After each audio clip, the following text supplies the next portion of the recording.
Pernahkah kamu kepikiran bahwa ada pertanyaan-pertanyaan di sidang skripsi yang menjebak, yang kemudian kamu nggak bisa jawab? Bener nggak mitos-mitos itu? Simak terus.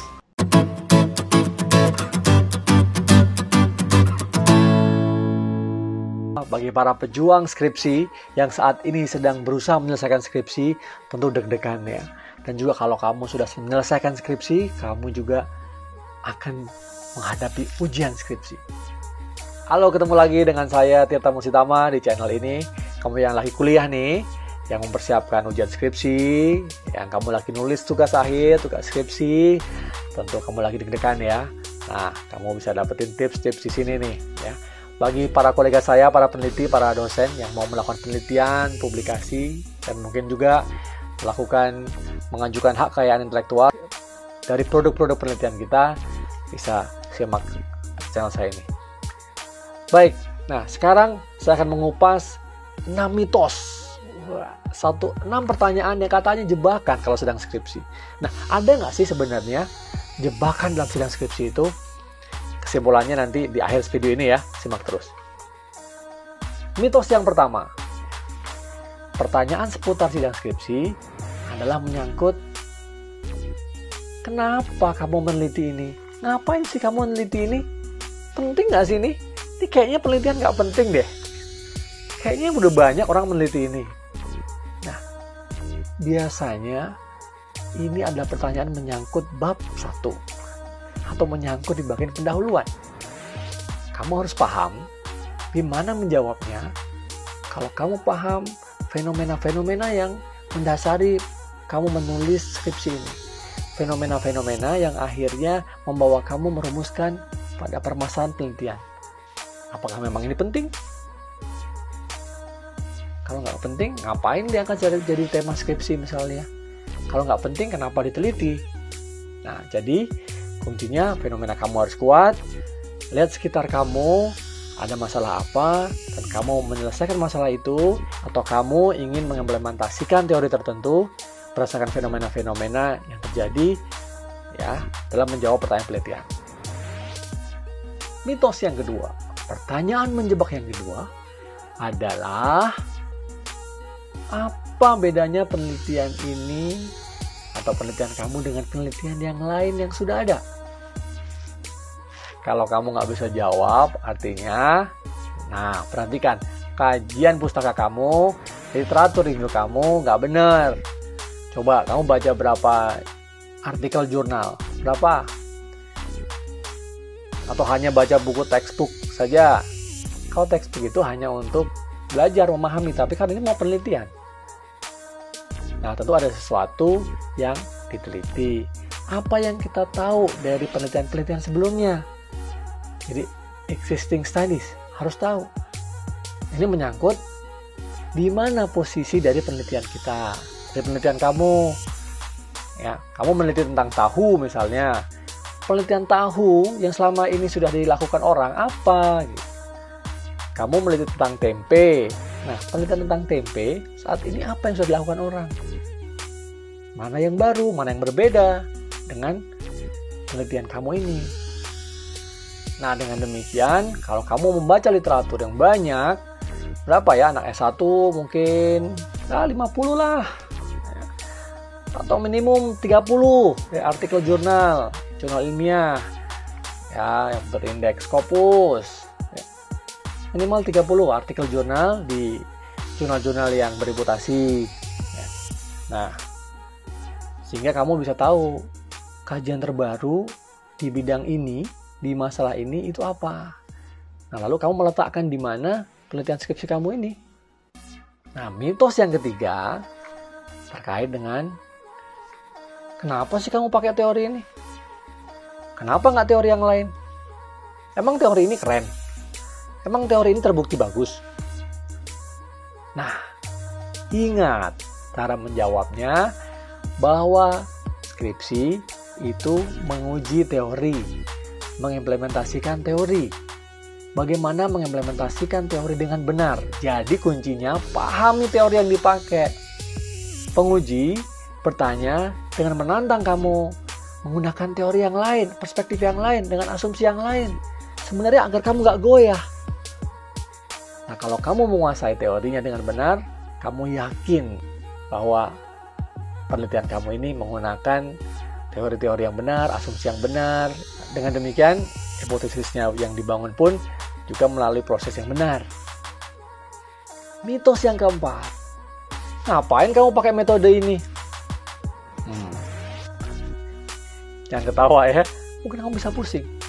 Memang begini Pak metodenya, memang begini Bu metodenya.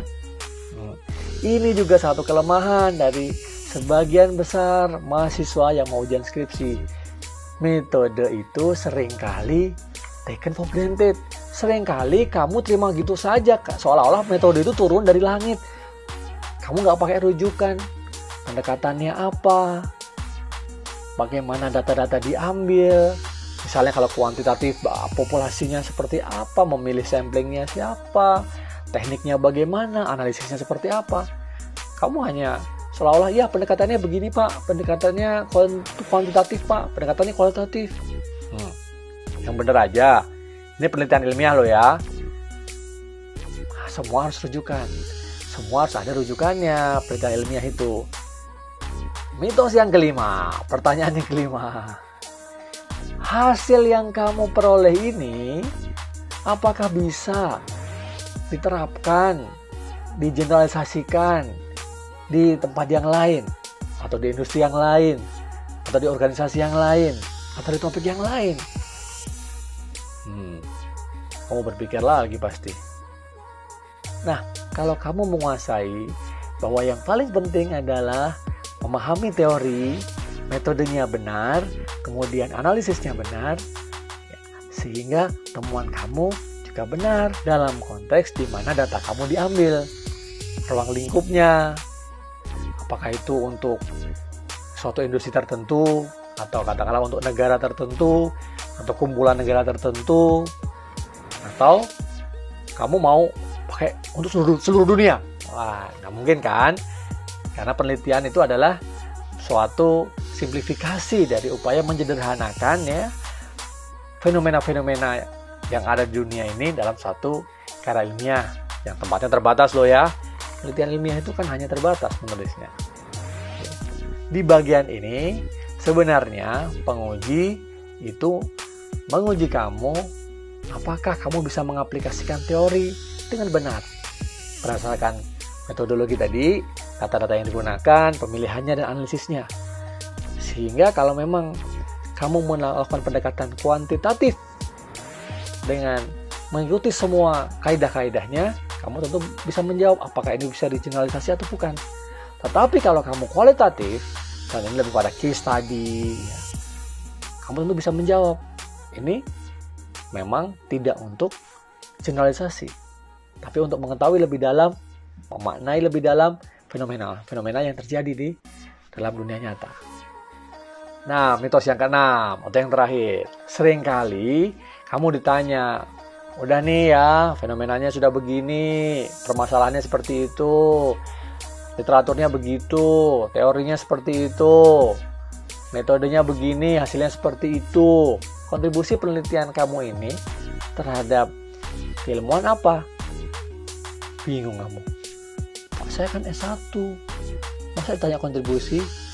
Penguji biasanya ingin tahu bagaimana kemampuan dari para mahasiswa untuk memberikan makna yang lebih terhadap hasil penelitiannya. Makanya ditanya kontribusi. Tentu yang paling utama adalah aplikasi teori dengan benar, pengembangan teori bila memungkinkan, dan kemudian setelah ada hasilnya, manfaatnya apa? Walaupun memang tidak harus jawaban yang sangat sempurna, tapi paling tidak kamu harus bisa memberikan pandangan kamu, kontribusi dari penelitian ini. Karena setiap penelitian itu pasti ada kontribusinya. Paling mudah, coba kembalikan kepada teori, konsep yang kamu pakai, atau metode yang kamu gunakan.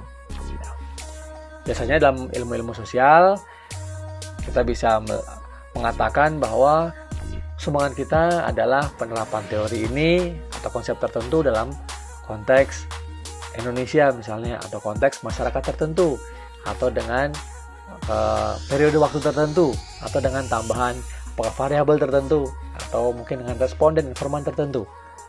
Nah, walaupun sedikit, kamu harus percaya diri bahwa itu adalah kontribusi. Ya, walaupun tentu berbeda dengan yang membuat tesis atau apalagi disertasi. Oke? Nah, jadi saya tanya, apa jawaban kamu terhadap semua mitos-mitos tadi? Masihkah ada pertanyaan jebakan dalam sidang skripsi?